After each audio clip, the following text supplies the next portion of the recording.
नमस्कार मित्रों, N K Hindi classes में आपका हार्दिक स्वागत है। अपना व्याकरण का बहुत ही महत्वपूर्ण बिंदु चल रहा था, टॉपिक चल रहा था संधि का। पहले वाले वीडियो में हमने संधि की परिभाषा, संधि के भेद और संधि का जो पहला भेद स्वर संधि, उसकी परिभाषा और उसके भेदों के बारे में पढ़ चुके हैं। और उसका एक स्वर संधि का जो एक भेद था दीर्घ स्वर संधि, वो हमने पहले वाले वीडियो में पढ़ ली है और मुझे विश्वास है कि वो आपको अच्छी तरह से समझ में आ गई होगी। 4-5 उदाहरण मैंने यहाँ आपको समझाए थे, उसी तरीके से आपने और भी उदाहरण निकाले होंगे, तो मैं ये मानता हूँ कि वो आपकी समझ में आ गई। अब उसके बाद में उसके आगे वाले जो स्वर संधि के 5 भेद थे, उनमें से एक हमने पढ़ लिया था। जो 4 भेद है वो आज इस वीडियो में पढ़ेंगे। बहुत ही सरल तरीके से पढ़ेंगे, आसानी से समझ में आ जाएगा और आप उस तरीके से बहुत सारे उदाहरणों को हल कर सकते हो। बस केवल करना क्या है, आपको अच्छी तरह से समझना है और वीडियो को अंत तक देखना है। तो शुरू करते हैं अपना आज का जो बिंदु है संधि। उसमें स्वर संधि का जो दूसरा भेद था वो है गुण स्वर संधि। गुण स्वर संधि में 3 परिवर्तन होते हैं। कितने प्रकार के परिवर्तन होते हैं? 3 प्रकार के परिवर्तन होते हैं, या ये कह सकते हैं कि उसमें कितने काम होते हैं? 3 काम होते हैं। कौन कौन से? देखिए, पहला काम, अगर प्रथम पद की अंतिम ध्वनि, ये तो आपको पता है कि प्रथम पद की अंतिम ध्वनि और दूसरे पद की प्रथम ध्वनि, इन दोनों में क्या होता है? मेल होता है, उसे संधि कहते हैं। तो प्रथम पद की अंतिम ध्वनि ए या आ हो, उसके बाद में दूसरे पद की प्रथम ध्वनि ई या ई हो, तो दोनों मिलकर क्या बन जाते हैं? ए बन जाते हैं। एक परिवर्तन तो ये हो गया। दूसरा परिवर्तन देखो, ए आ के बाद में अगर ऊ हो तो क्या बन जाता है? ओ बन जाता है। और तीसरा काम जो है, तीसरा परिवर्तन जो है वो क्या होता है? ए आ के बाद में अगर री ऋषि वाला आता है तो दोनों मिलकर क्या बन जाते हैं? अर बन जाते हैं। इनको संस्कृत में क्या कहते हैं? गुण स्वर कहते हैं। इस कारण से इस संधि को क्या कहते हैं? गुण स्वर संधि कहते हैं। 3 परिवर्तन हो गए इसमें। ए आ के बाद में अगर ई आए तो ए हो जाता है, ऊ आए तो ओ हो जाता है, और री आए तो अरे हो जाता है। अब देखिए पहचान, या आपकी ट्रिक समझ लीजिए। आप ट्रिक देखिए, अगर शब्द के बीच में ए ओ अर, इनकी मात्रा ये आती है तो आपको कौन सी संधि करनी है? गुण स्वर संधि करनी है। एक की मात्रा लगी हुई है बीच में, ओ की मात्रा लगी हुई है, या र ऊपर लगा हुआ है, तो उसको देखते ही आप कौन सी संधि करोगे? गुण स्वर संधि करोगे। अब कुछ उदाहरण करते हैं। अब देखिए, इसमें एक की मात्रा आ गई, इसमें एक की मात्रा आ गई, इसमें ओ की मात्रा आ गई, इसमें र की मात्रा आ गई, ये र लगा हुआ है। इसको बाद में हल करते हैं। तो सीधा सीधा देखने पर किसका उदाहरण, कौन से संधि के उदाहरण लग रहे हैं? गुण स्वर संधि के उदाहरण लग रहे हैं। इसको हल करते हैं। जहाँ पर आपको ये परिवर्तन लगता है, जहाँ पर ये आपको ये मात्रा दिखाई देती है, उस अक्षर के नीचे से इसका विच्छेद करना है।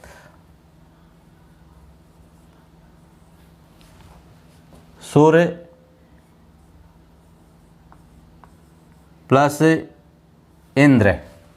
अब देखिए, यहाँ पर सुर आएगा, सुरा आएगा, वो आपको इस शब्द को देखकर करना है। अगर सुरा करते हैं यहाँ पर तो सुरा प्लस इंद्र, इसका जो अर्थ है सूर्य यानी देवताओं का, इंद्र यानी सुरेंद्र, इंद्र के लिए आता है। तो सुरा यानी शराब, शराब का इंद्र, शराब का इंद्र, यहाँ राज लिखते ही आ की मात्रा लगाते ही ये शब्द क्या हो जाएगा? गलत हो जाएगा। तो इसका सही संधि विच्छेद क्या होगा? सूर्य प्लस इंद्र, सुरेंद्र। उसी प्रकार से इसका देखिए गणेश, जो गणों का ईश है, अर्थ क्या हो गया, गणों का ईश। अब इसका विच्छेद करने पर वही अर्थ आना चाहिए जो इस शब्द का आता है। गण प्लस ईश में ई बड़ी आती है, ईश, ये इसका संधि विच्छेद हो गया। अब देखिए विरोचित, यहाँ पर ओ की मात्रा है तो यहाँ से विरोचित का अर्थ क्या हो गया, वीरों के लिए जो उचित है।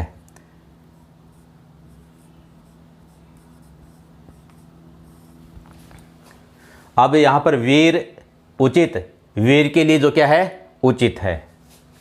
अब देखिए यहां पर थोड़ा सा ध्यान देने वाली बात है, यहां पर गलती हो सकती है। ये र जो है यहां पर लगा हुआ है तो यहां से इसके टुकड़े होंगे, विच्छेद होंगे। अब मह लिख सकते हैं, लेकिन ध्यान रखना शब्द सही कौन सा है वो आपको करना है।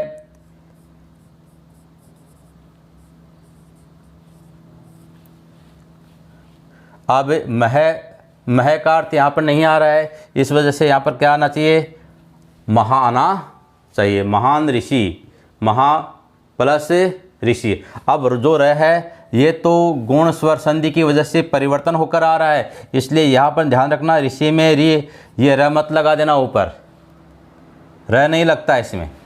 उसी प्रकार से ये हो जाएगा,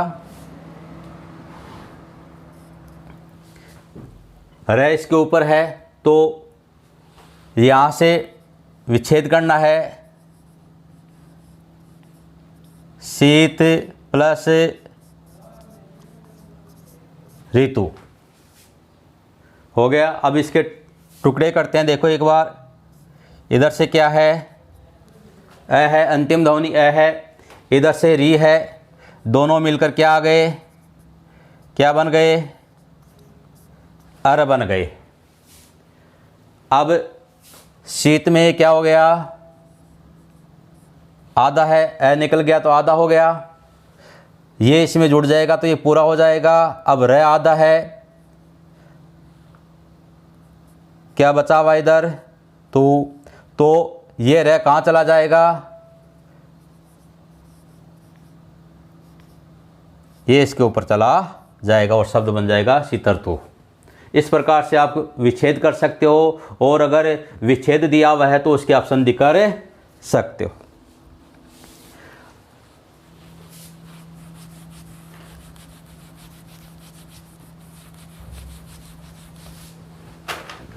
अब यहाँ देखिए महोत्सव में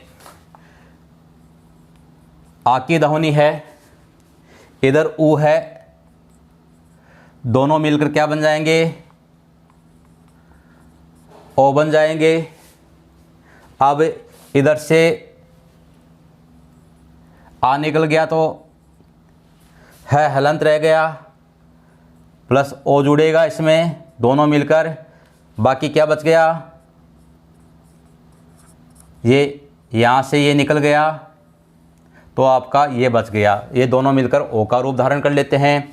अब ये क्या है, स्वर है, इसमें जुड़ेगा, ये हो गया, ओ की मात्रा लग गई इसके, बाकी क्या बच गया, उत्सव, महोत्सव। इस प्रकार से आपको हल करने हैं। अब देखिए मैंने यहाँ पर एक बात लिखी थी, पहचान ट्रिक बताई थी आपको कि ओ आते ही क्या करना है, गुण स्वर संधि करना है। लेकिन नोट देखिए, एक बहुत ही महत्वपूर्ण बात है, अगर आप ट्रिक के अनुसार चलते हो तो आपका यहाँ से गलत होने के चांसेज है, इसलिए इस बात को अच्छी तरह से देख लेना। अगर ओ के बाद ऊ की मात्रा है या ऊ है तो ही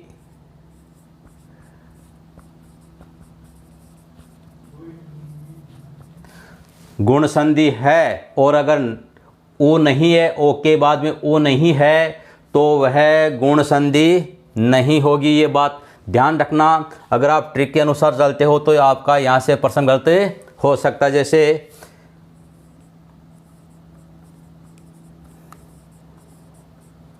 शब्द है मनोकामना, अब आपने तो देख लिया कि ओ की मात्रा है, कौन सी संधि हो गई, गुण स्वर संधि, तो आपका यहाँ पर गलत हो जाएगा। यहाँ पर क्या है,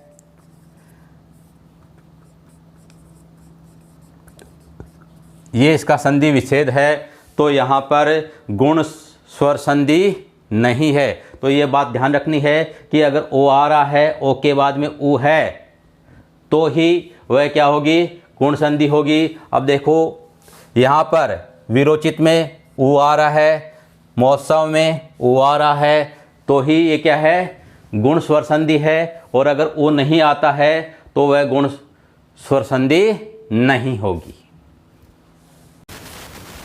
अब स्वर संधि का तीसरा भेद देखिए, वृद्धि स्वर संधि। इसमें दो प्रकार के परिवर्तन होते हैं। गुण संधि में कितने हो रहे थे, 3 प्रकार के परिवर्तन हो रहे थे, इसमें 2 प्रकार के परिवर्तन होते हैं, यानी 2 प्रकार के काम होते। देखिए दो कौन कौन से हैं, ए आ के बाद में, यानी प्रथम पद की अंतिम ध्वनि ए या आ है, उसके बाद में ए या ऐ आ जाता है, तो दोनों मिलकर कौन सा रूप धारण कर लेते हैं, ए का रूप धारण कर लेते हैं।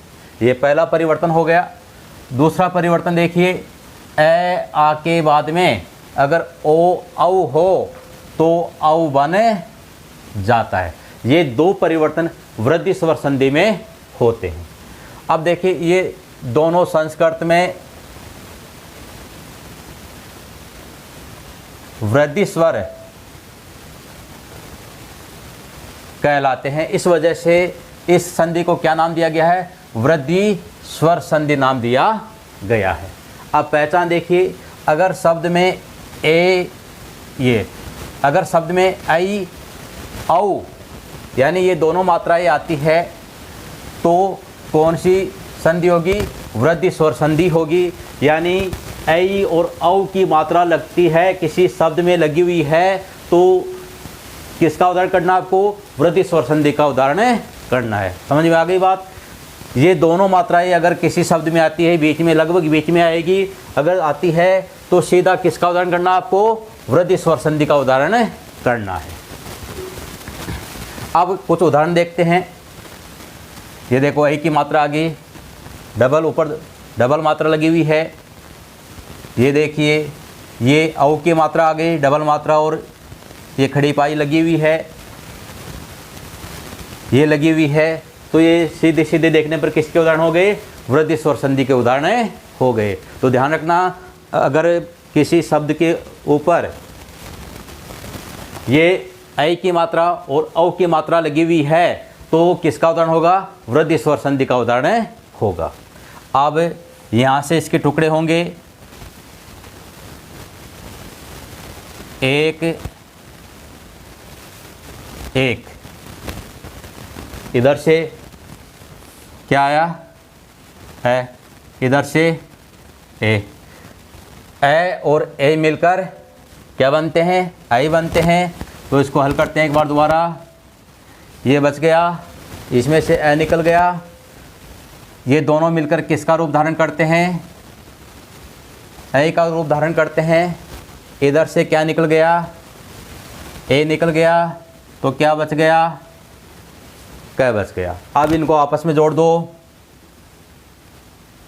क आधा है, ए स्वर है, ए स्वर लगते ही क्या हो जाएगा, पूरा हो जाएगा, और इसकी मात्रा यहाँ पर लगे जाएगी, और बाकी क्या बच गया, क बच गया। तो क्या बन गया, एक एक बन गया। इस प्रकार से आपको विच्छेद करने हैं और उसी प्रकार से इसकी संधि भी करनी है। उसी प्रकार से सदैव देखिए यहाँ पर, आप देखो अर्थ जो इसका होता है वही अर्थ संधि विच्छेद करने पर उन शब्दों का आना चाहिए।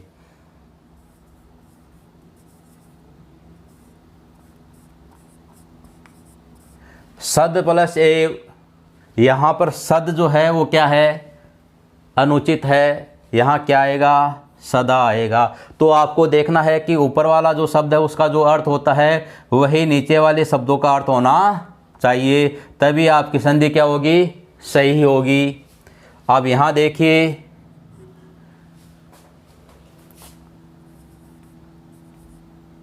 वही है,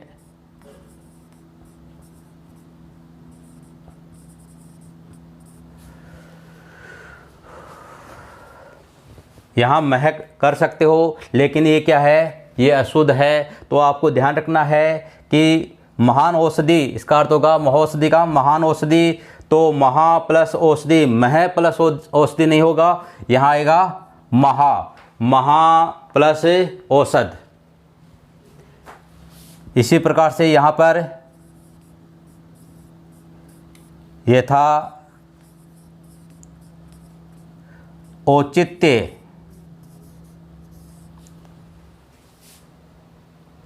आप देखिए इसको, इसकी संधि करते हैं। इधर से क्या निकला, अंतिम ध्वनि क्या है, अ है। इधर से ओ है, दोनों मिलकर क्या बन गए, कौन सा रूप धारण कर लिया, औ का रूप धारण कर लिया। ये नियम नंबर 2। ए आके बाद में अगर ओ औ आता है तो कौन सा रूप बन जाता है, औ का रूप बने जाता है। यहाँ औ का रूप बने गया। अब इसको वापस बनाते हैं। ए निकल गया इसमें से, दोनों मिलकर क्या बन गए, औ बन गए। और इधर क्या बच गया आपका, ये बच गया। अब इनको आपस में जोड़ दो, ये स्वर है इसमें जुड़ेगा तो ये पूरा हो जाएगा और इसकी मात्रा यहाँ पर लग जाएगी और ये बन जाएगा। तो मित्रों, संधि जो है वो बहुत ही सरल है, बस केवल इसको ध्यान से समझने की आपको आवश्यकता है। जो शब्द का अर्थ आता है वही अर्थ संधि विच्छेद करने पर उनका अर्थ आना चाहिए। और थोड़ी सी जो नियम है इनको आप याद कर लेना, तो संधि का एक भी प्रश्न आपका गलत नहीं होगा। अब देखिए, स्वर संधि का चौथा भेद है यण संधि। बहुत ही इंपॉर्टेंट है, बहुत सारे प्रश्न कंपटीशन में इसमें पूछे जाते हैं, तो ध्यान से समझना। अगर ई इसमें दोनों ही आ गए, छोटा और बड़ा, उ इसमें दोनों आ गए, री, अगर ये आते हैं कब, प्रथम पद की अंतिम ध्वनि ये आते हैं और उसके बाद असमान स्वर, यानी ऐसा न आकर कोई दूसरे स्वर आते हैं तो निम्न परिवर्तन होते हैं। अगर ई आ गया, दोनों में से कोई सा भी ई आ गया और उसके बाद में असमान स्वर आ गया तो ये दोनों किस में बदल जाएंगे, ये में बदले जाएंगे, हलंत ये में, यानी आधे ये में बदले जाएंगे। लेकिन ध्यान रखना, इधर वाले में किसी भी प्रकार का कोई परिवर्तन नहीं होगा। परिवर्तन किस में होगा, प्रथम पद की अंतिम ध्वनि में ही परिवर्तन होगा। और अगर उ आ जाता है और उसके बाद में असमान स्वर आता है तो आधा व आ जाता है, यानी उसमें बदल जाता है। और अगर री आ जाता है और उसके बाद में असमान स्वर है तो र में, यानी आधे र में बदल जाता है। बदलेंगे कौन से, इधर वाले ही बदलेंगे, इधर वाले में किसी भी प्रकार का कोई परिवर्तन नहीं होगा। अब आपकी ट्रिक देख लीजिए, पहचान देख लीजिए। यदि ये किसी शब्द में ये र व ये आते हैं और इनके तुरंत पहले क्या आता है, आधा अक्षर आता है, तो कौन सी संधि करनी है आपको, यण संधि। यानी ये र व इनसे पहले अगर आधा अक्षर आता है तो कौन सी संधि होगी, यण संधि होगी। आपको ध्यान रखना है, ये र व से पहले आधा अक्षर आता ही, आधा अक्षर आता है तो यण संधि। अब कुछ उदाहरण देख लेते हैं। अब देखो, ये से पहले आधा त है, ये आधा अक्षर आ गया, सीधी कौन सी संधि हो गई, यण संधि। अति की अधिक, अर्थ क्या होगा, अत्यधिक का, यानी बहुत ज़्यादा, अति की अधिक। अब तो इसका संधि विच्छेद होगा अति प्लस अधिक। वापस इसकी संधि करते हैं, इधर से क्या आया ई, इधर से क्या है ए, असमान स्वर है, ई नहीं है ए है, तो असमान स्वर हो गया। तो ई किस में बदल जाता है, ये में बदल जाता है। अब देखो यहाँ पर ई निकल गया, तय आधा रह गया, इसकी जगह क्या आया, ये आया, बाकी का इसमें किसी भी प्रकार का कोई परिवर्तन नहीं होता है, तो ये क्या हो गया, अधिक हो गया।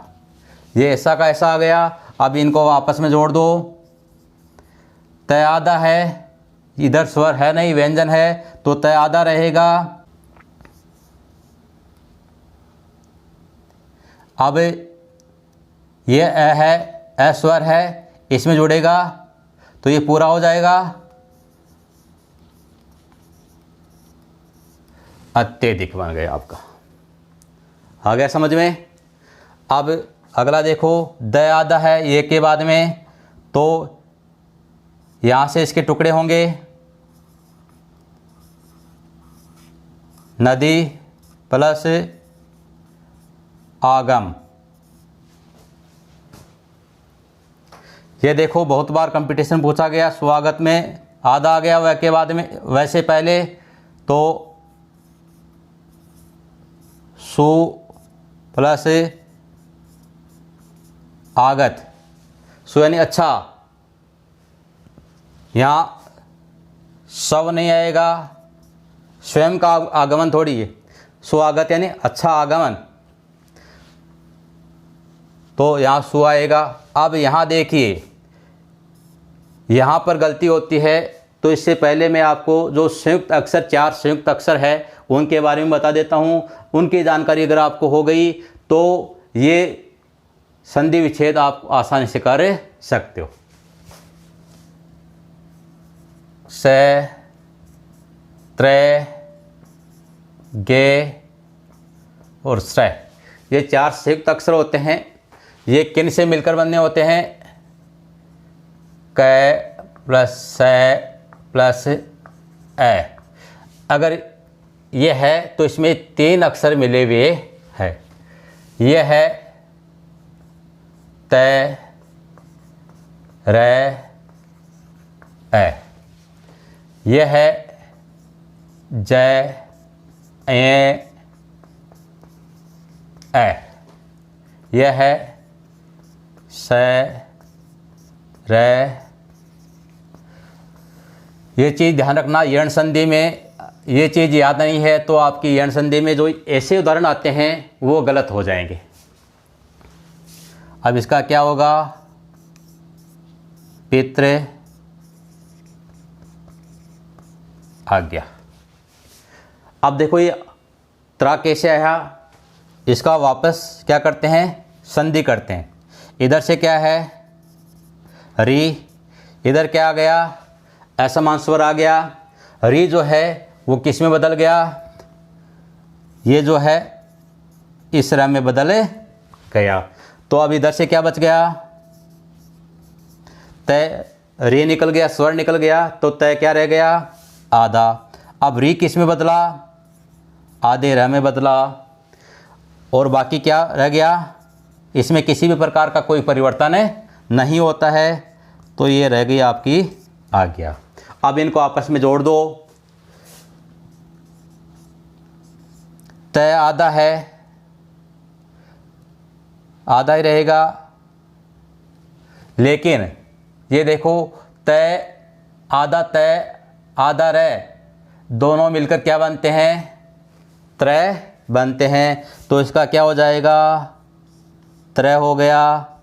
अब यहाँ पर आ है, ये त्रय कौन सा, दोनों अक्षर क्या है, आधे हैं, तो ये आधा हो गया, लेकिन ये ए इसमें जुड़ता है तो ये पूरा हो जाता है। यहाँ पर क्या है, स्वर है, आ है, तो आ जुड़ते इसमें आ की मात्रा हो जाएगी, और बाद क्या बचा हुआ है, ज्ञा बचा हुआ, तो पित्रा ज्ञा हो गया। इसको अच्छी तरह से समझ लेना, और बहुत सारे उदाहरण आपको मिल जाएंगे, उनको हल करना तो अच्छी तरह समझ में आ जाएगा।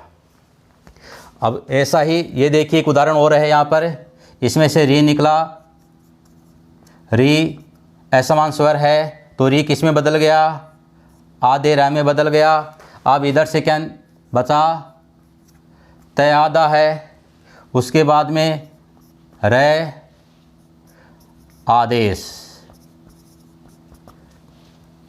तय रे किस में बदलेंगे, त्रय में बदलते हैं, तो ये हो जाएगा आ है इधर, मात्रा लग गई, मात्रा आदेश।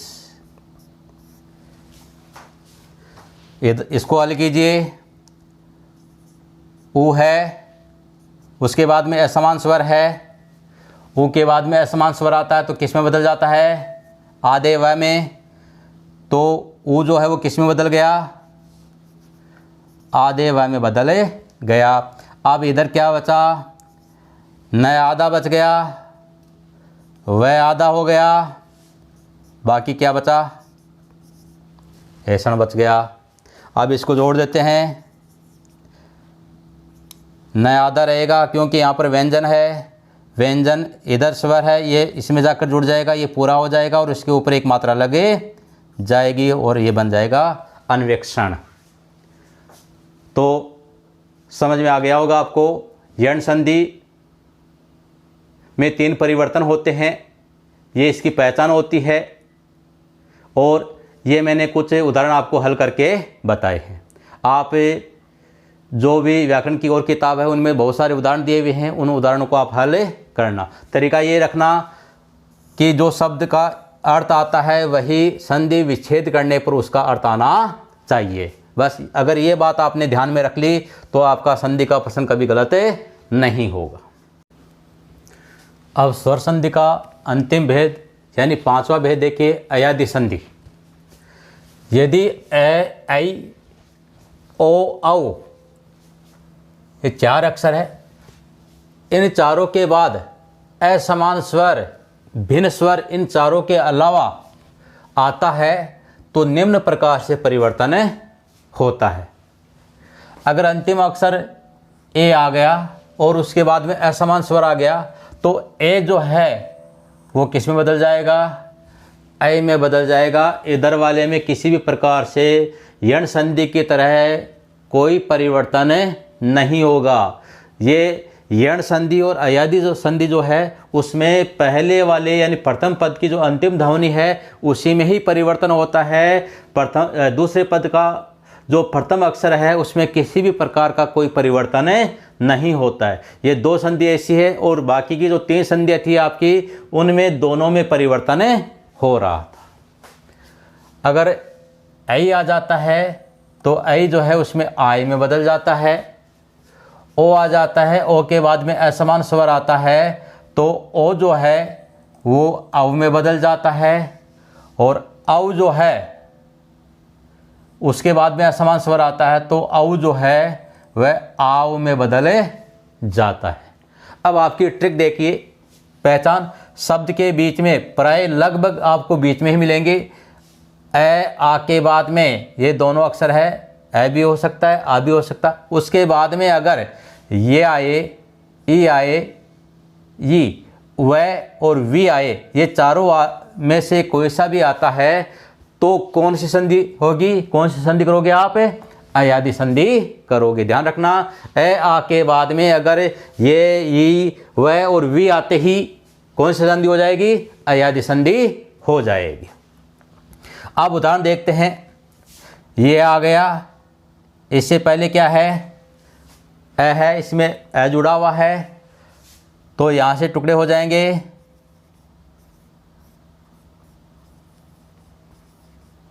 ने प्लस अन। इसकी फिर से वापस संधि करते हैं। इसमें से अंतिम ध्वनि ए है, इधर क्या है, असमान स्वर है तो ए जो है वो किस में बदल जाएगा, आई में बदल जाएगा। अब इसमें से ए निकल गया तो ये क्या रह गया, आधा रह गया। अब ए जो है वो किस में बदला, आई में बदला और बाकी क्या बच गया, अन बच गया। इधर वाले जो है उसमें किसी भी प्रकार का कोई परिवर्तन नहीं होगा। अब इनको आपस में जोड़ दो, न पूरा हो जाएगा, इसमें लगते ही ये लग गया, ये आधा है लेकिन ये इस स्वर इसमें जुड़ेगा तो ये पूरा हो जाएगा और बाकी क्या बच गया, न बच गया। ये आपका नयन हो गया। इधर देखो इसमें क्या है, ओ है, इधर क्या है, असमान स्वर है, तो ओ जो है वो किस में बदल जाएगा, आओ में बदल जाएगा। तो इधर पै, ओ निकल गया तो पै क्या रह गया, आधा। ओ जो है वो किस में बदल गया, औ में बदल गया। ये औ प्लस अन आपका बच गया। अब इनको जोड़ दो आपस में, ये स्वर जो इसमें आते जुड़ेगा तो ये पै क्या हो जाएगा, पूरा हो जाएगा। वह आधा है लेकिन ये स्वर इसमें जाकर जुड़ेगा तो ये भी पूरा हो जाएगा। और क्या बचा ये आगे, न बचा। तो पो प्लस अन का, अन की संधि क्या होगी, पवन होगी। वी आ गया तो यहाँ से संधि होगी, नहीं, संधि कहाँ से होगी, यहाँ से होगी। ए के बाद में, ए या आ के बाद में अगर ये आता है, वी तो आ गया लेकिन इससे पहले कोई ए या आ नहीं है तो यहाँ से संधि होगी। ये हो जाएगी आपकी विजय, ये विजय प्लस ए। अब नायिका का करते हैं, आ के बाद में ये आ गया। अब देखो यहाँ पर आ है और इधर क्या है, ई है।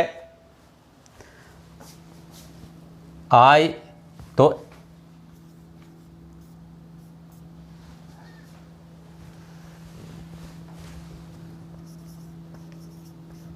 ई का, बहु की देखिए वह है, वैसे पहले ए आ गया,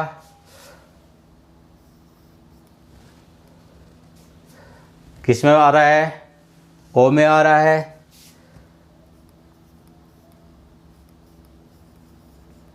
ए, अब इसकी करते हैं, ओ है, बाद में असमान स्वर है, ओ किस में बदल रहा है, औ में बदल रहा है। इधर ये क्या रह गया, है रह गया। ओ जो है वो किस में बदल गया, औ में बदल गया। और बाकी क्या बच गया, ई बच गया। इनको आपस में जोड़ दो, ये स्वर इसमें लगते ही ये है क्या हो जाएगा, पूरा हो जाएगा।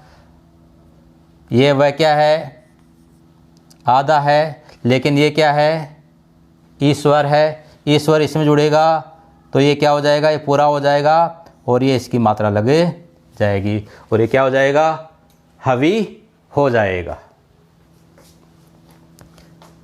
अब धाविका का करते हैं, आ गया, आ गया, वह आ गया तो औ लग गया, इका। इस प्रकार से आपको समझते हुए संधि करनी है। अब स्वर संधि के जो 5 भेद थे उनकी पहचान एक बार और देख लेते हैं। अगर शब्द में, शब्द के बीच की बात हो रही है, अगर शब्द के बीच में आ, ई, उ यानी आ की मात्रा, बड़े ई की मात्रा और बड़े उ की मात्रा आ जाती है किसी शब्द में, तो वह किसका उदाहरण होगा, कौन सी संधि का भेद होगा, वह होगा दीर्घ संधि का उदाहरण होगा, दीर्घ स्वर संधि का उदाहरण होगा। अगर ए, ओ और अर आ जाते हैं किसी शब्द के बीच में, ए की मात्रा, ओ की मात्रा और र ऊपर लगा हुआ आता है, र आधा आता है, अर आता है, तो वह कौन सी संधि होगी, गुण स्वर संधि होगी। कौन सी संधि होगी, गुण स्वर संधि होगी। लेकिन इसमें ओ वाला, उ वाला जो है वो ध्यान रखना, उ के बाद में ओ, ये सॉरी, उ, ओ जो है उसके बाद में उ आना चाहिए।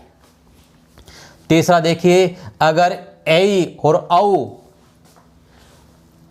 इन दोनों की मात्रा किसी शब्द के बीच में आती है तो वह कौन सी संधि होगी, वृद्धि स्वर संधि होगी। कौन सी होगी? वृद्धि स्वर संधि।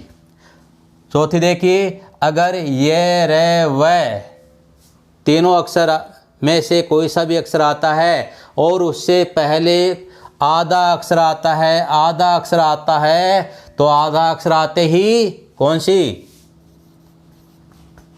यण संधि हो जाती है आपकी।